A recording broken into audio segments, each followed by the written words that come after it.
Let's cut the bullshit. America is letting men kill themselves at epidemic levels, while the rest of society shrugs, or worse, even laughs. In 2023, men made up nearly 80% of suicides, with a rate of about 22.8 per 100,000, four goddamn times higher than women's 5.9. That's not a statistic. That's a fucking body count we pretend isn't happening. Millions of men are drowning in depression every year, but half or more never get help because society screams, "Man up, pussy," the second they show a crack. Boys get hammered from day one. Emotions are for girls. Vulnerability is weakness. Real men swallow the pain and keep providing. So they do, until the mask shatters. Men dodge therapy twice as often as women, letting anxiety, booze, and despair fester into something lethal. The pandemic cracked it even worse. Guys' depression and suicidal thoughts exploded, but it got less care, less attention, less anything. And when they finally crawl for help, doctors sometimes brush it off because it doesn't look like the female version of mental illness. Absolutely fucking pathetic. This shit feeds straight into the male loneliness epidemic no one wants to take seriously. Gallup's recent numbers hit hard. 1 in 4 young men between ages of 15 and 34, 25%, felt lonely as hell the previous day, way above the national 18% and crushing young women in the same bracket. 15% of men have zero close friends now, a 5-fold spike since 1990. Most guys lean on a girlfriend or a wife for every scrap of emotional support, but when that dries up or never starts, they're fucked, isolated, unsupported, and spiraling. And here's the raw, ugly part. When those broken men finally speak up about it, a loud chunk of women, and plenty online, laugh in their faces. Self-inflicted. Entitled man-children. Touch grass. Go to therapy. Cry more.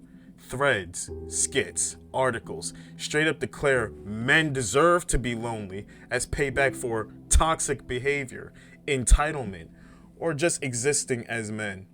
They mock it as a myth, blame it all on violence or misogyny, and treat real pain like a punchline. That cruelty, it slams the door harder, proves exactly why guys feel like there's no safe place to admit they're dying inside. Irony's so thick you could choke on it. The indifference runs deeper. Women's health gets billions and endless PSAs, rightfully. Men's mental health, crickets. Society still judges a man by a paycheck and productivity. If he's grinding, who gives a shit if he's rotting inside? We've gutted male spaces, rites of passage, brotherhood, left boys adrift with no roadmap to manhood except porn, hustle culture, and rage. The result? Emotions locked up tight, isolation cranked to 11, and too many choosing the permanent exit. Wake the fuck up, America. But let's be brutally clear. Women, this one lands squarely on you more than anyone else right now. Stop pretending you don't see the wreckage. It's incumbent upon you, yes, you, to actually give a damn about how men feel. Not the performative mental health matters lip service, real gut level empathy. When a man cracks open and shows the hurt he's been carrying, don't flinch, don't judge, don't file it away to use it against him later in an argument, a breakup, or a Twitter or TikTok pile-on. Be open-minded enough to let him be vulnerable without turning it into a weapon the second it's inconvenient. Stop mocking the loneliness. Stop cheering when guys get shut down. Stop acting like their pain is always deserved karma. Because every time you laugh, dismiss, or weaponize that openness, you hammer another nail into the coffin of trust. You are often the primary emotional lifeline these men have left, and too many of you are yanking it away while telling them to swim. If you want men to stop bottling everything up and dying quietly, then fucking care when they finally let it out. Listen without an agenda.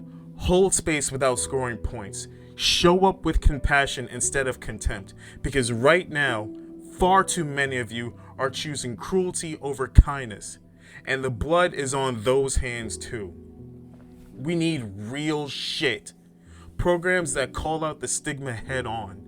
Spaces where men can talk without judgment. Therapy that actually is built for how guys break. Workplaces, families, friends. Start checking in like you mean it.